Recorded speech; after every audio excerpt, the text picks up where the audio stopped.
I'm joined by Mr. Janmejaya Sinha of BCG. Thank you so much for joining us. I'd like to start by asking, sir, India is seen as a crown jewel of economies. It's the fastest growing economy.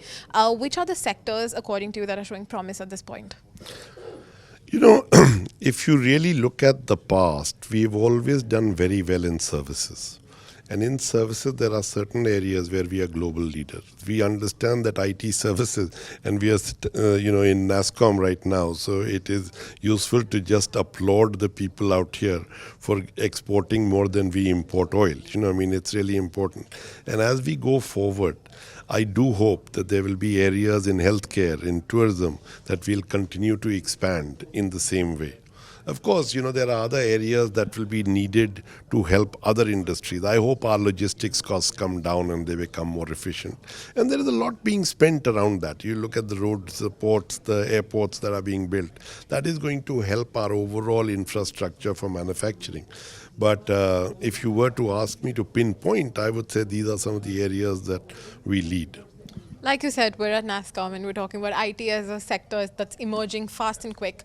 We recently saw a boom in AI, especially with the introduction of ChatGPT that's taken over as a global phenomenon. How do you think ChatGPT or AI in general would take over the jobs? And we saw it's a long winter for tech, as it's being called. We saw mass layoffs, and there's introduction of ChatGPT and AI and generative text AI now. Where do you see this going? The world will we have anticipated so many times when the technology will replace everyone and everything. It will not happen, thankfully. It will keep changing how we deal with our lives and how we work and how we interact. So ChatGPT will come, a next version of it will come. Right now, can you even use ChatGPT? Everyone, we've been told, be careful, you can't use ChatGPT. So what I'm speaking is real, huh? There's no ChatGPT. Sure, we take your word for it. Well, diversity and inclusion are the themes that are broadly being incorporated in India, and given the ESG, given the importance to ESG. Also, what is your take on that? Are India firms and MNCs looking at hiring more diverse and inclusive employees? Is the needle moving? If you just look at it, if we doubled women participation in the workforce, how much would GDP increase?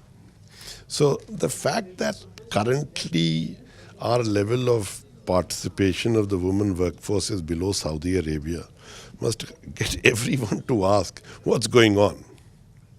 So I think it's not just a moral imperative, it's an economic imperative. If you like the video, do like, comment, share and subscribe.